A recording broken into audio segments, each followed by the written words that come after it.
Hey, good morning. Welcome to Your Shores Prepping. I'm your host, Greg. Pardon me a second.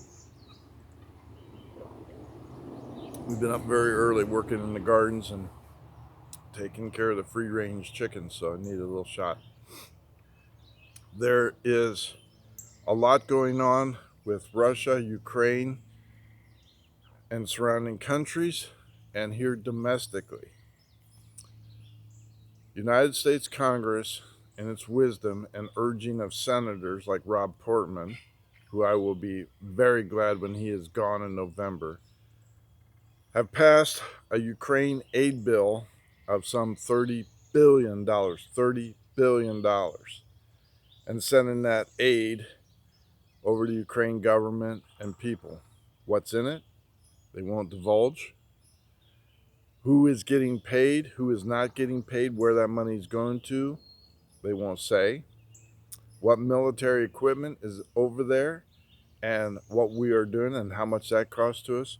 They're no longer saying the price tag on that, which tells me there's a lot of corruption in the fifth largest corruption ring in that area.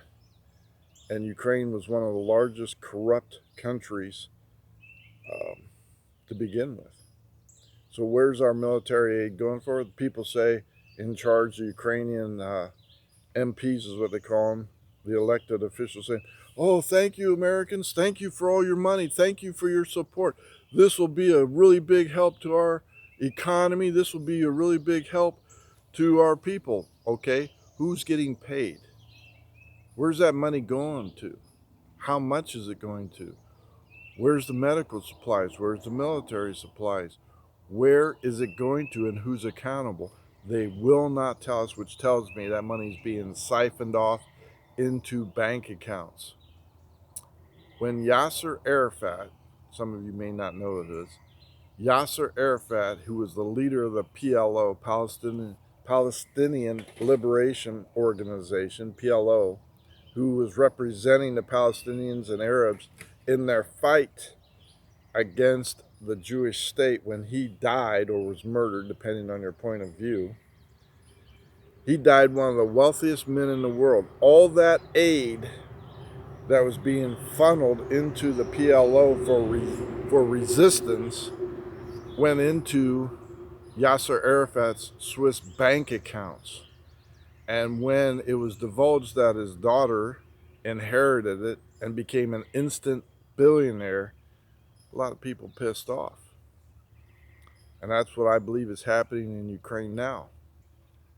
Some of it may be getting through, but where's the rest of it? And the United States cannot afford, and I want you to hear me, Rob Portman, cannot afford to continuously send $30 billion and not get answers where it's at, what it's used for, who's it going to, and how's it distributed when we have open borders with thousands of illegals crossing this border, being dumped into our United States with people of terrorist backgrounds from around the world in this country. And that money should be used to seal the border, secure us first.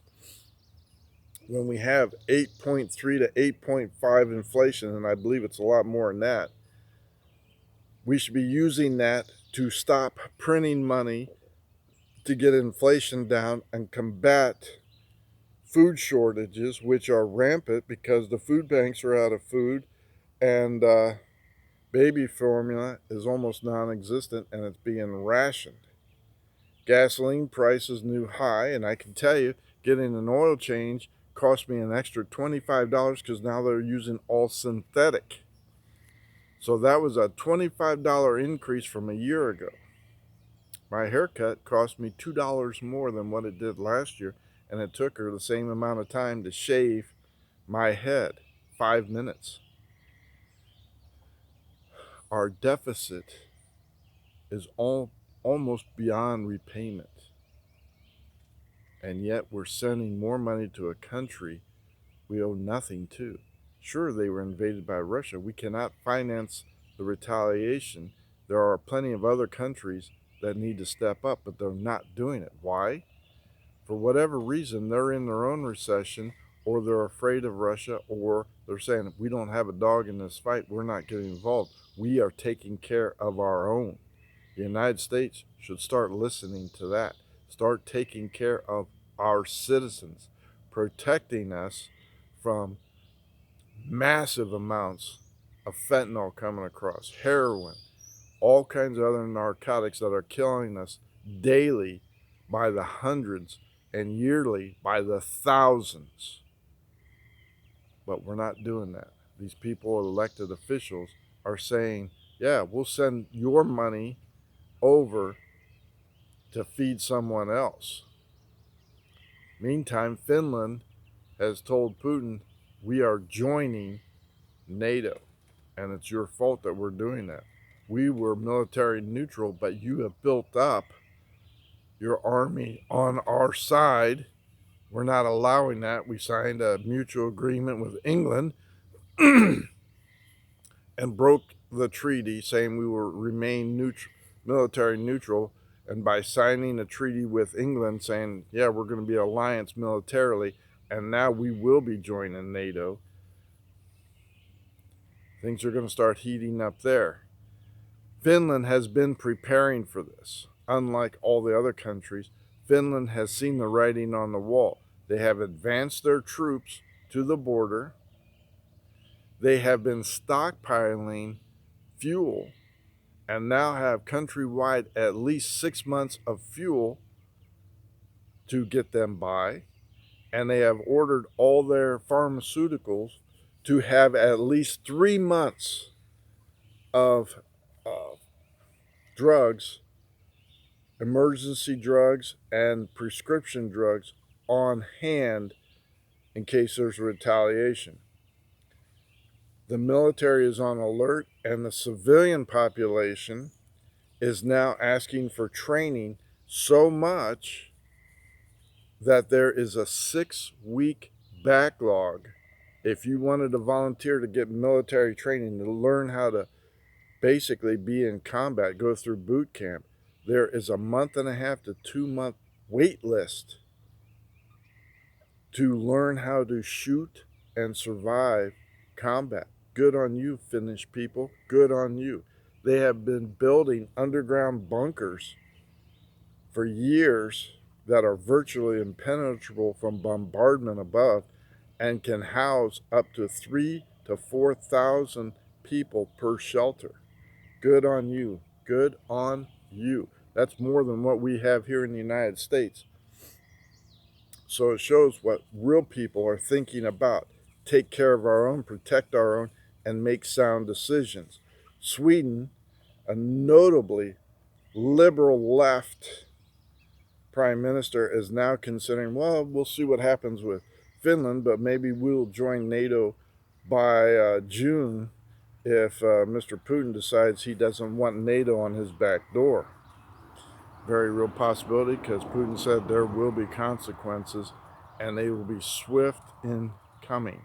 Things are escalating and we're not helping. Grow your own food. Raise livestock if you can. Eggs are up 18%. And my chicken mob, who I have nicknamed the mobsters, because they're all over the place and always trying to break out. So the mobsters are getting very big, and now the 12 little chickens I have inside the house getting ready to come out, I've named them the gangstas. So when the gangstas come out with the mobsters, they'll all be one big group, and I'll be looking at a egg production of about 4,000 a year if everybody contributes. How do you like that? That's food. And I am learning how to preserve eggs and potentially sell some eggs for extra income or barter. You should be thinking that far ahead too. Thank you for liking and subscribing. Please continue to refer this channel.